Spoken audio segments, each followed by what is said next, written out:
Poison, 1991. What is happening in this film?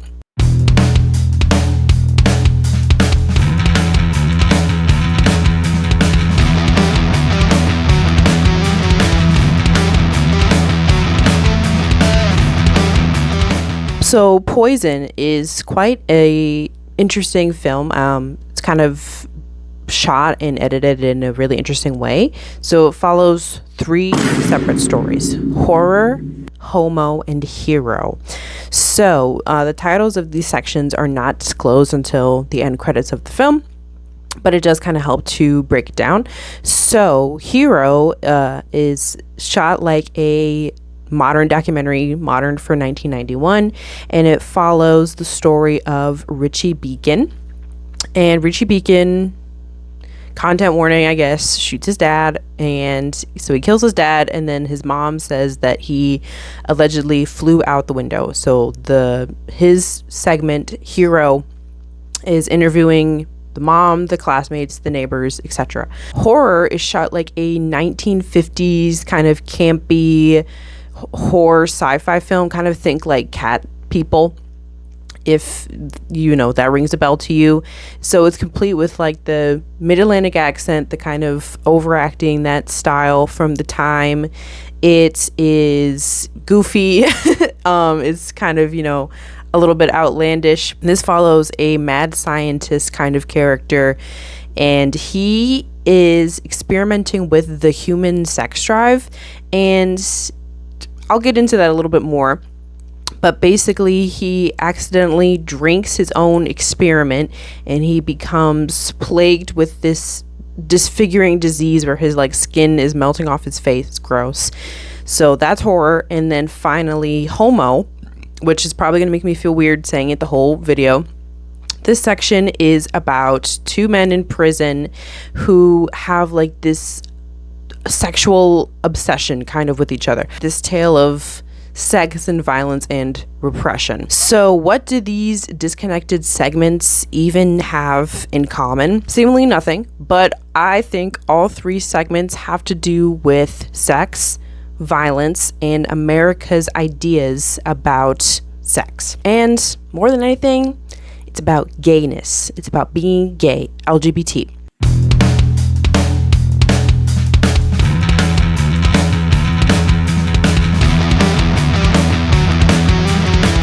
Okay, first, let's start with the French.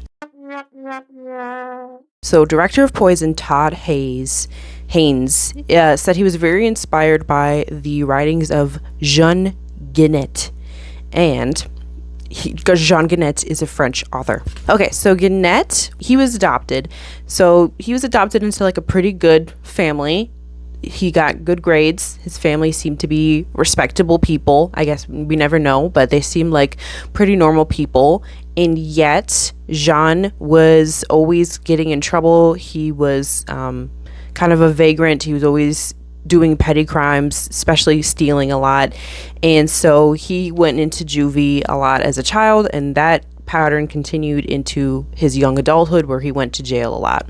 So we can really see his life story in his writings about his kind of self-reflexive, semi-autobiographical accounts of his writings in the segment Homo, especially in Poison. So at 15, Jean Genet was sent to Mettray penal colony in France, and he was detained between September and March of 1929. He talks about this in his book Miracle of the Roses. He gives an account of this period of detention, which ended when he was 18, and he joined the Foreign Legion. And he eventually was given a dishonorable discharge from the Foreign Legion because he was caught in engaging in a homosexual act. So he just got in trouble because he's gay, and he got dishonorably discharged for that. I guess, it's the 20s, so I guess that would happen. And Jean Genet seems to really have had a very sad life. So he eventually, when he gets out of jail, he meets this man. Crazy story. He meets this man who is like a tightrope walker, and they kind of have a relationship, it seems, or some kind of, love affair. And this tightrope walker dies. He falls, and so Jean Genet like falls into this deep depression and tries to commit suicide a lot. But he continues living, he continues writing, and he continues just trying to fight the good fight for his whole life. But at every corner, because he's gay, everyone just kind of shunned him. In the 70s, the Black Panthers invited him to come to the US, which is pretty cool, I think. And he wrote, different articles about Huey Newton. He just kind of followed their lives and did writings and, like I said, tried to fight the good fight. He also spent some time in Palestinian refugee camps. He was always power to the people. Good for him. So this relates to Homo in a lot of ways. So John, the main character of Homo, sounds a lot like Jean, does it not? And he was born in the same time period as Jean Genet. I think in the beginning of his segment where he's just kind of like getting into prison, he's like doing his prison paperwork. I'm not really sure what that's called. I'm sure it has a name in the process.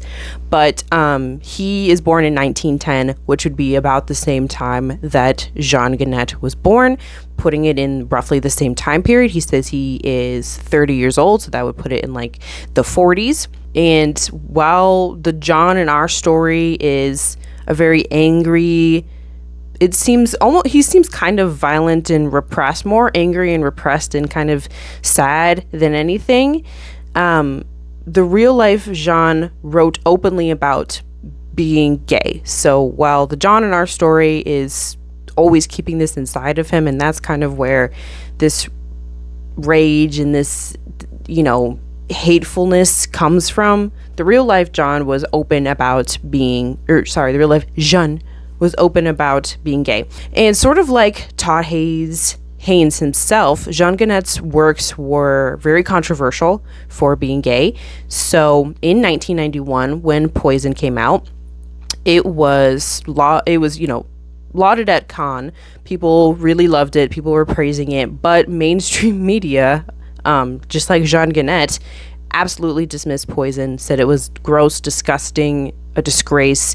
So in the 90s, especially on like more conservative radio shows and TV shows, they were just like, this is an abomination, this is disgusting, and this is evil.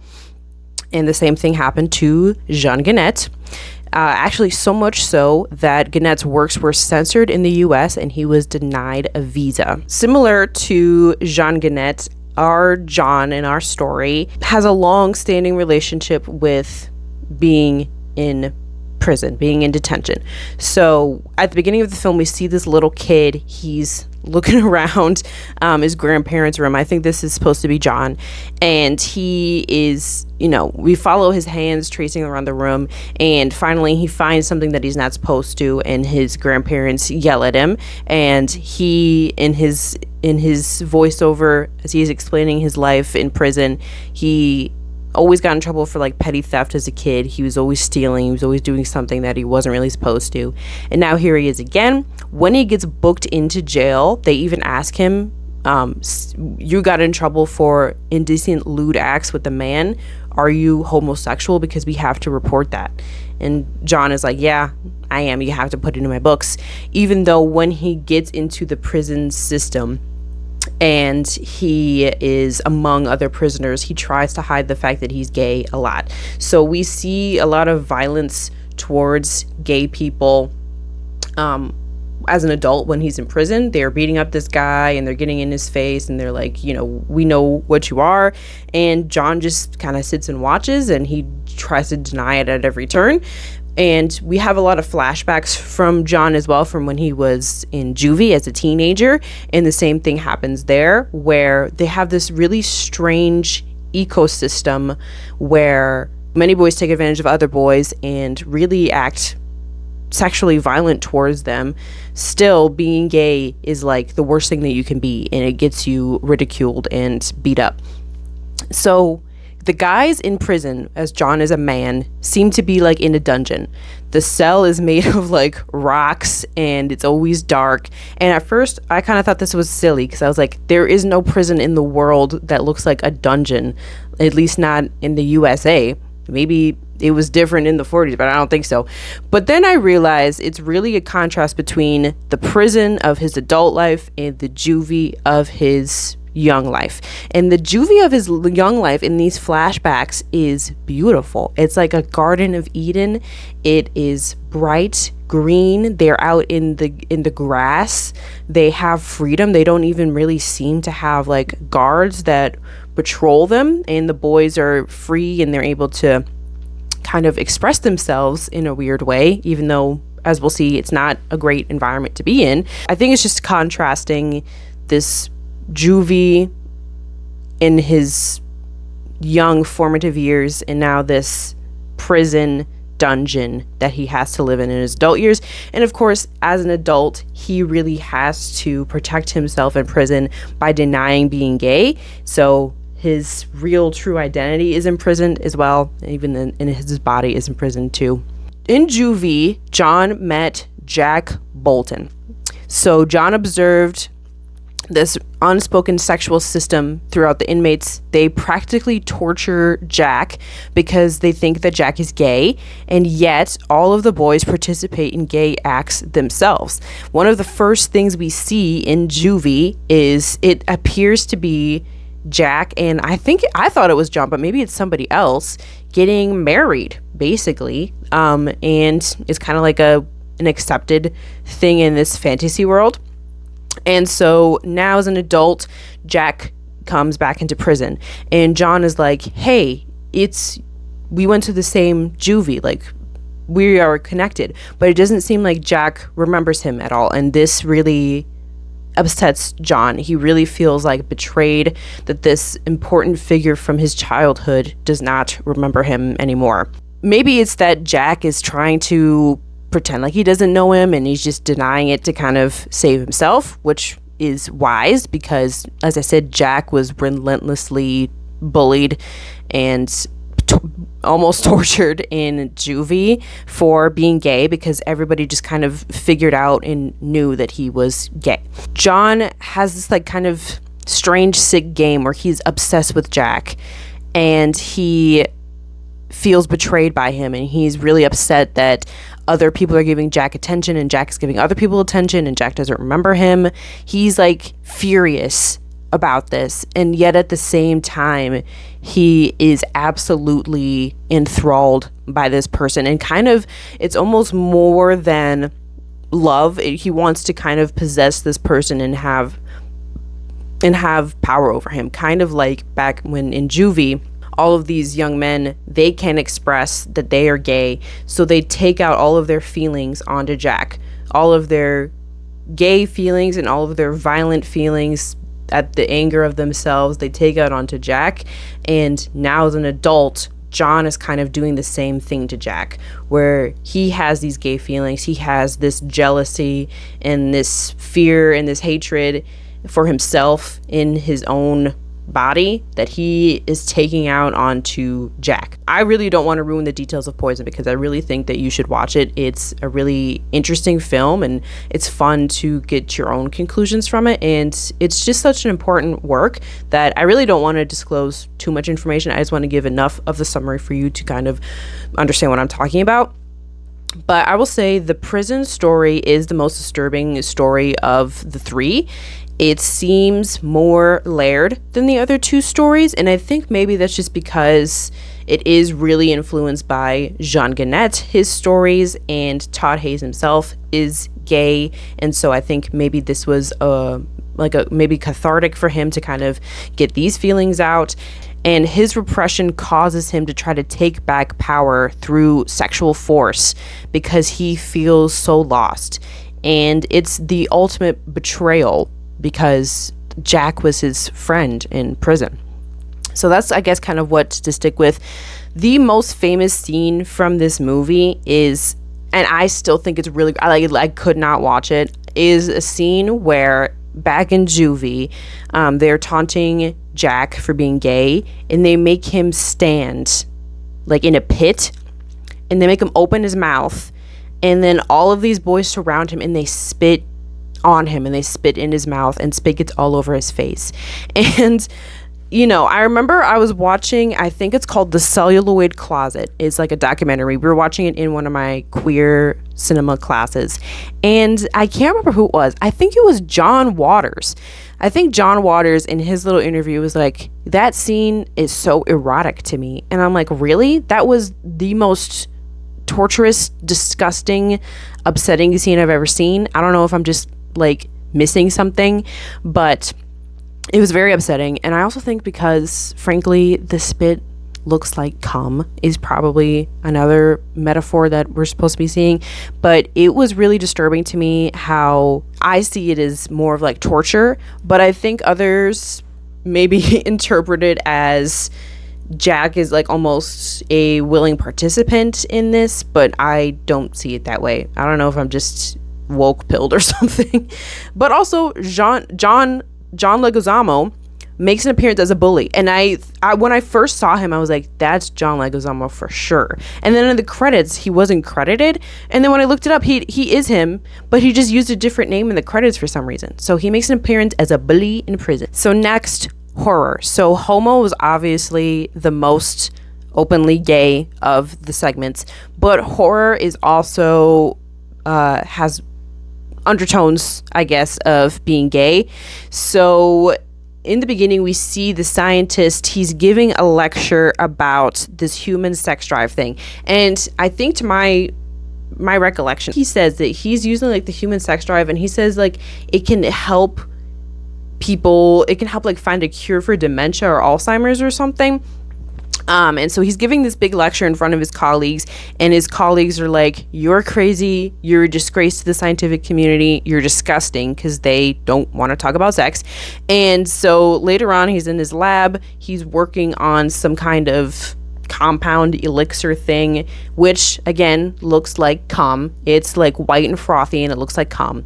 And so he makes it, he's like, finally, I've created the elixir, and I've separated the magnetic compounds from the whatever. These bunch of science words. It's like goofy and campy and funny. And then this sexy lady comes in, Dr. Olson.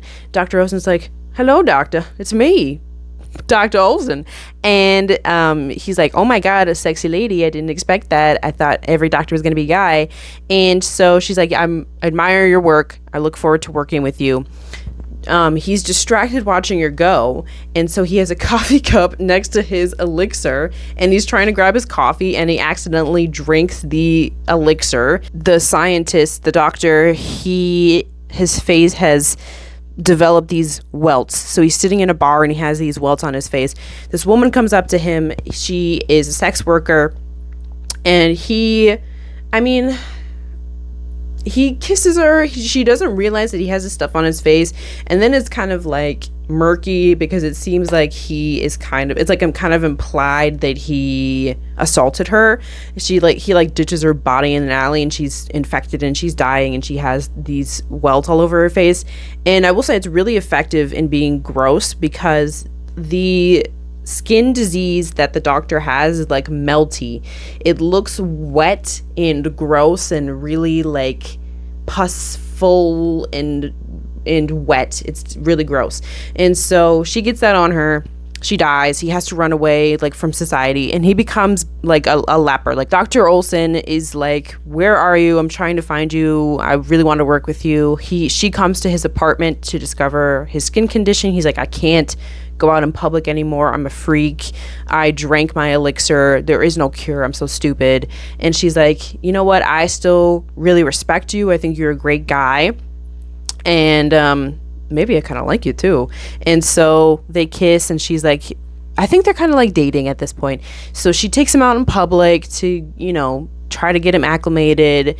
Everyone in society thinks he's a freak because his skin is melting off and it looks all gross. And she's trying hard to get him to embrace being out in public again. Meanwhile, in the news, we keep seeing these headlines about this sex killer leper, who has killed a couple people. Be on the lookout for a man with disgusting face. Dr. Olson finally sees this after the scientist already kisses her, thereby transmitting the disease to her. And she's like, why didn't you tell me that this disease was transmittable? Why didn't you tell me that you could pass along this disease to me? That's really irresponsible. And he was like, well, I just didn't want you to run away from me and think I'm a freak and I love you and please, you have to take care of me. There's this kind of weird relationship between them. I think it really seems like Dr. Olson is way more into him and she's kind of like obsessed with him. First, it really doesn't seem like the scientist even cares about her that much until the end, where he's like, no, wait, you can't leave me because I love you. And in the end, Dr. Olson contracts the disease. She dies. The police are after the scientist, and his story kind of concludes when all of the police are after him. He's running through the apartment trying to run away from them. And he goes into the balcony. He has this big grand speech about, I'm a freak, blah, blah, blah. We will get back to that in a minute. Lastly is Hero, which is kind of the most silly. It's like, it has a lot of humor in it. So Richie Beacon has been missing, this documentary establishes. And so the documentary is going around interviewing everybody who knew him. The classmates hated that fucking weasel, wimp ass, dork ass kid. They did not like him for some reason.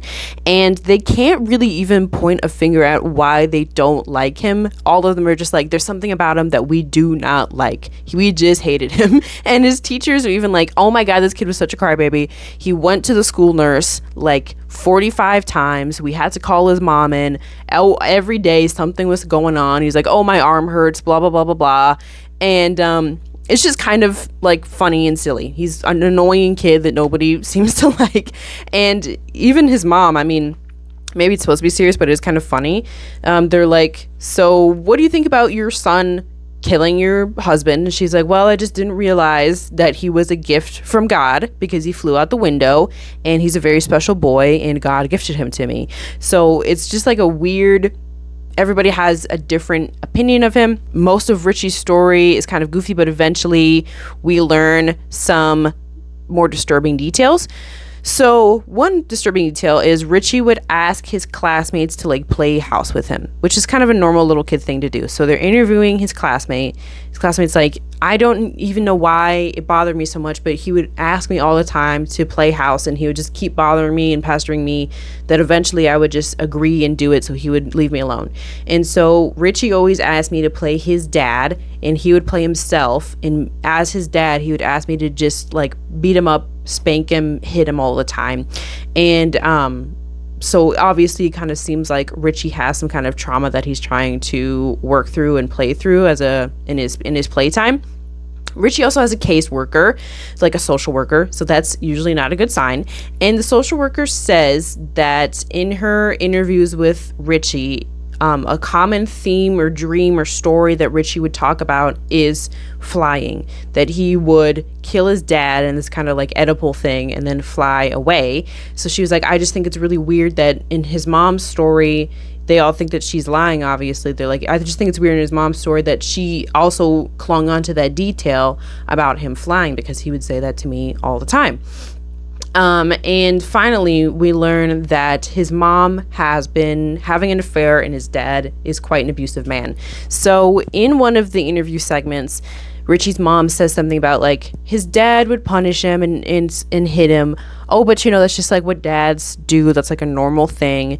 Later, she admits that she has been fooling around with this gardener guy. He's like a young man and he works in their garden and they were having sex and Richie walked in on them and discovered it and the dad found out about it too. So her husband found out and was just like relentlessly beating her up.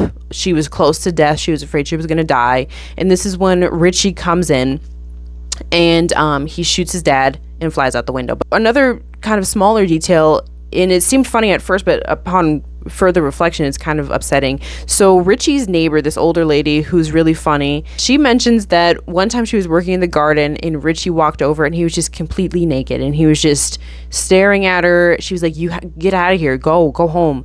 And he was just like really out of it, staring at her. So all of these details point to trauma in Richie's life. It seems like his dad beat him up all the time, beat up his mom all the time, and he was not really sure how to deal with that.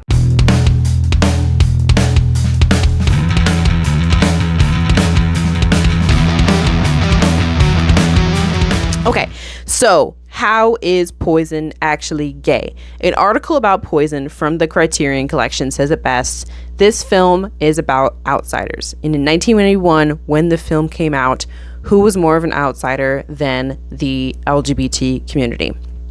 So Homo, as the title implies, is overtly about a gay story and about gay repression, what that can do to a person.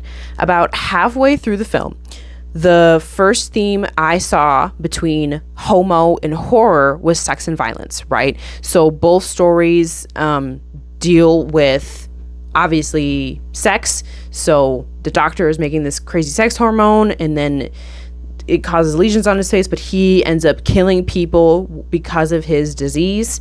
So it is violent. He's like leaving people in the streets to die. Homo, obviously, they are constantly beating up the gay people. They are enacting sexual violence specifically against other inmates, both in juvie and as an adult.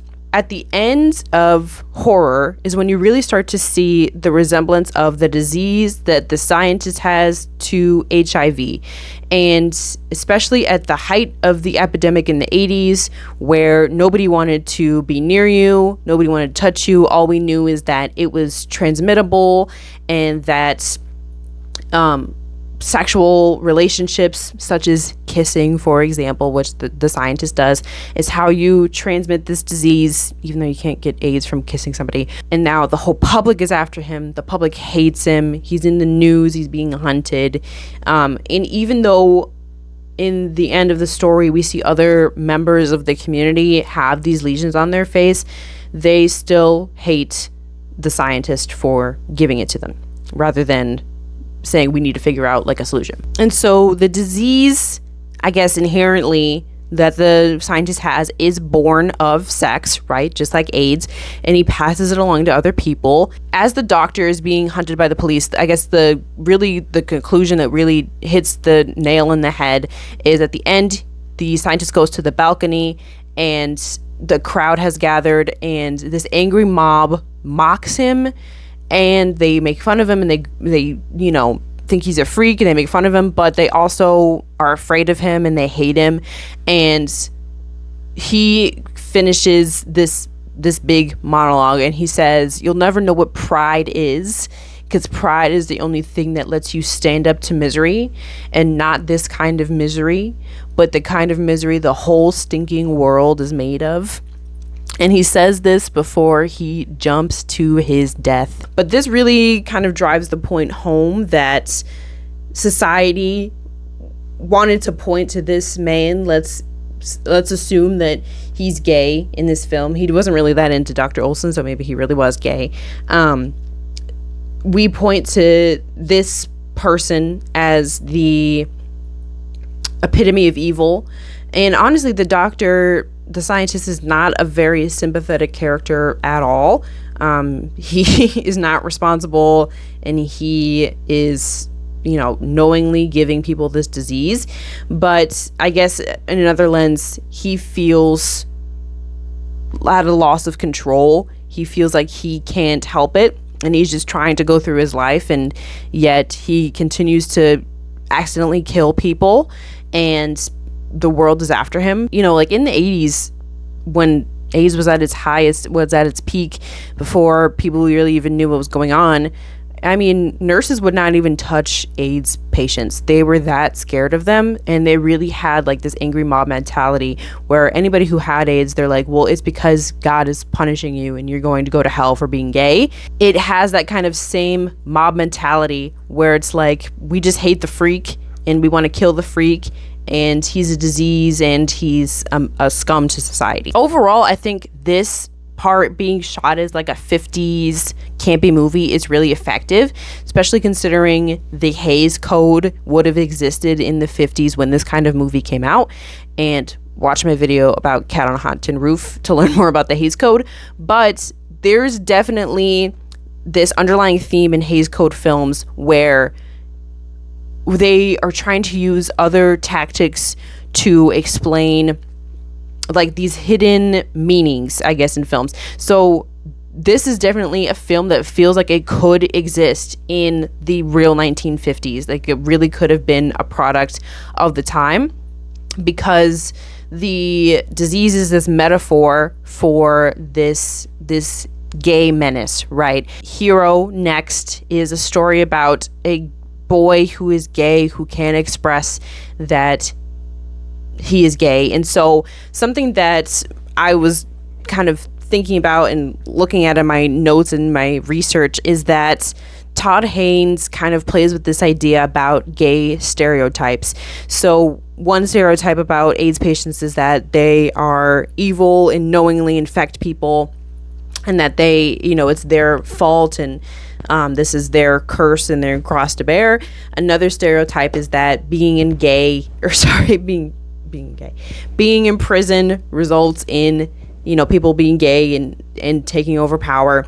And then another stereotype is that trauma from childhood results in a person being gay.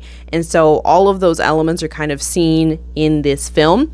And so I don't think Hero is about, obviously, I don't think Todd Haynes would put this in a film. I don't think it's about a boy whose life was so traumatic that he turned out to be gay.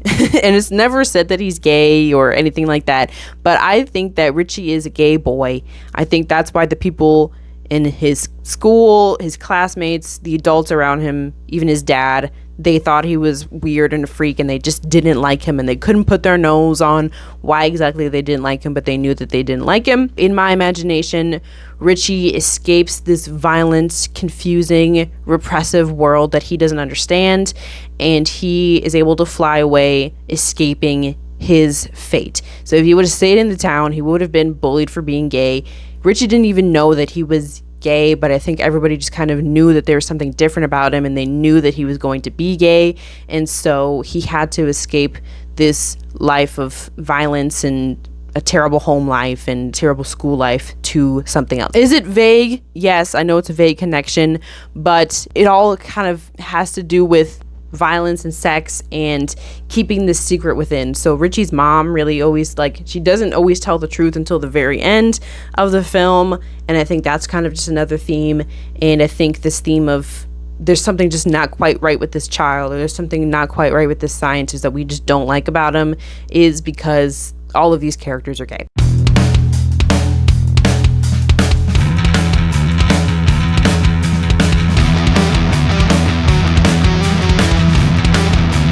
Todd Haynes said of Poison, quote, "I would say that the poison that the film describes is not necessarily one that any of us can avoid. Living in culture that we live in, the poison is our culture. The film is about laws and what happens when people break them or transgress them," end quote. So I think it all really boils down to our puritanical beliefs about sex in America, or at least, in the West. So as I've said before, I think all of these weird ideas come from the Pilgrims. I really do. The Pilgrims had very strict rules about how to behave and how to have each role in society, how to be wife, daughter, son, father, patriarch, whatever. I don't think we realize just how much we have held on to these ideas. I think we always think that we are progressing and changing, and progress has been made. Obviously, we're in a much more accepting landscape than we were when Poison came out in 1991, when the Pilgrims landed on Plymouth Rock. But I don't think we understand just how much of this puritanical, pure sexual ideas are woven into what it means to be American and what it means to live in the West. I think that is all part of it. It all probably comes from Europe, because we're all from Europe. And what these strange ideas about what is too indulgent and what makes you a sinful person. I think in a way, sex is inherently going to be like sinful because it is a dichotomy. Sex can be good, it can be healthy and nice, and it makes babies, and it's brings you closer to your partner, for example, feels nice. But sex can also be violent, as we've seen. So throughout time, since the dawn of human beings, we have had people who abuse sex and use it to reclaim power and use it to be violent to others and to do evil, disgusting, disturbing things to people. And so it is two sides of the same coin, which I think in many minds always leads us to think that sex is bad every time, even though there is a different aspect to it. And sex isn't the thing that's bad, it's just a tool that can be used for either good or evil, depending on the person, if the person is good or bad. And I think it's no mistake that some of our greatest horror films have to do with sex or included in some way. I think if we look at something like Rosemary's Baby is about inviting sex into your house and then as a result getting this evil put into you that a woman has to carry on forever and ever. I think Halloween, where we kind of have this trope of the virgin always lives because the virgin is pure and she gets to escape the killer, and every other sinful teenage girl gets to die because she has sex. And so it recycles this cycle of shame, this idea that being pure will save you and being unpure will not save you and will lead to your demise. And I think in 2026, as a society, we have become more open to conversations about sexuality. I think, at least from when I was growing up as a kid, we're definitely more open to talking about sexual abuse and sexual violence and consent. And we're more understanding about, like, this is what makes sex bad. This is what gives it a bad name, because people abuse it and people don't know how to be almost responsible with it in a way. When you have the power to do that, you can't use it to harm other people. We are more conscious about that, and I think we are as a society probably a little bit more sex positive in general. In the 50s, we didn't have sex ed in school. Now sex ed is part of most schools, unless you have, like, those groups that don't allow it in schools, blah, blah, blah, blah, blah. Many of us are scared. And I think when we are scared, we retreat farther and farther into these closeted ideas, and we're scared to express anything else. So I think because the world is such a crazy place, so many things keep changing. The pendulum is swinging back and forth from progress to regression. And I think because we are scared of everything else in society, that as a result causes us to be scared of minuscule things like sex. And it causes us to go back to these ancient ideas about the Bible and about purity and about how to live a pure life and what makes you an evil person when you disobey those rules set out by the Bible, even though they are archaic and not real. I wouldn't say. I think you can still believe in God. You can have religious belief. You can listen to the teachings of the Bible. I think that's good. I think you should do that. It's good to have a belief system.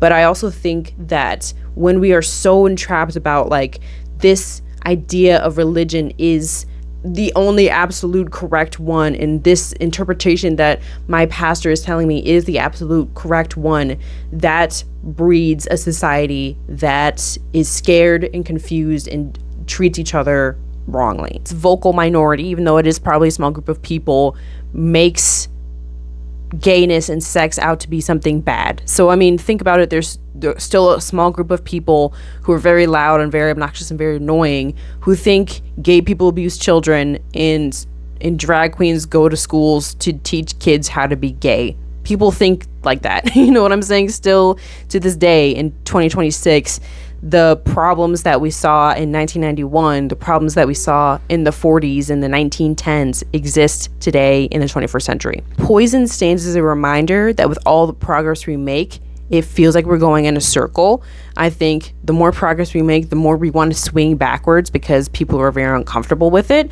At the same homophobia that got Jean Genet censored in the 30s and 40s, is the same paranoia around sexual deviance that we see in the 50s in films like Cat People, and it's the same inhumanity that AIDS patients faced in the 80s, and it's still something that we see today in the newest form is against trans people and people who are gay and do drag. Progress is not a straight line. We regress all the time. Think about the fact that in Germany and Berlin, before the Nazis came to power, Berlin was a safe haven for gay people. You could be gay in Berlin and go on into the streets and it was accepted. And then when the Nazis came to power, guess what happened? All of those stories were erased. Demonization of this group of people, of gay people, of Jewish people came back, and then we became scared of gay people again. And this is not to say that we should never make progress or we should never care or give up hope.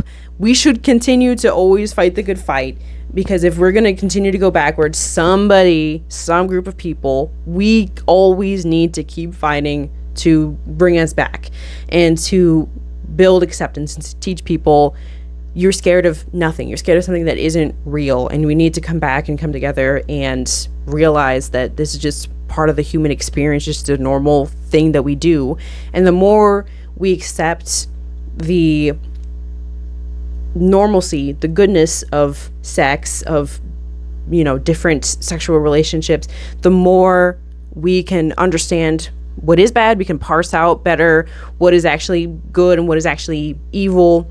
We can hold the people who are wrong and bad accountable, and we can progress as a society. If we don't have to continue to have these debates about sex, we could probably be much more productive people. So thank you for joining me on my journey here about poison.